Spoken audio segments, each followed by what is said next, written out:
এ মানুষগুলো কি দেখে না আমি তাদের একটি ক্ষুদ্র শুক্র কীট থেকে পয়দা করেছি, অথচ সৃষ্টি হতে না হতেই ক্ষুদ্র কীটের সে মানুষটি আমার সৃষ্টির ব্যাপারে খোলাখুলি বিতণ্ডাকারী হয়ে পড়ল। সে আমার সৃষ্টি ক্ষমতা সম্পর্কে নানা কথা রচনা করতে শুরু করল এবং একসময় সে লোকটি তার নিজ সৃষ্টি কৌশলী ভুলে গেল। সে বলল, কে মানুষের এ হাড় পুনরায় জীবিত করবে যখন তা পচে গলে যাবে?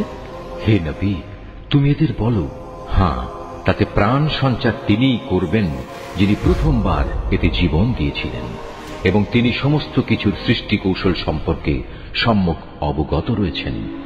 তিনি তোমাদের জন্য সবুজ সতেজ বৃক্ষ থেকে আগুন উৎপাদন প্রক্রিয়া সম্পন্ন করেছেন এবং তা দ্বারাই তোমরা আজ আগুন জ্বালাচ্ছ। যিনি নিজের ক্ষমতা বলে একবার আকাশমণ্ডল ও জমিন সৃষ্টি করেছেন, তিনি কি পুনরায় তাদেরই মতো কিছু সৃষ্টি করতে সক্ষম নন? হ্যাঁ, নিশ্চয়ই তিনি মহাস্রষ্টা ও সর্বজ্ঞ। তিনি যখন কিছু একটা সৃষ্টি করতে ইচ্ছা করেন তখন কেবল এটুকুই বলেন, হও, অতঃপর তার সাথে সাথে তৈরি হয়ে যায়।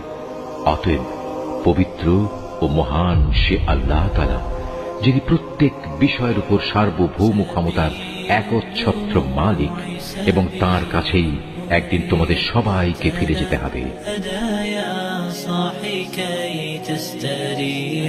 وبث الدعاء الخفي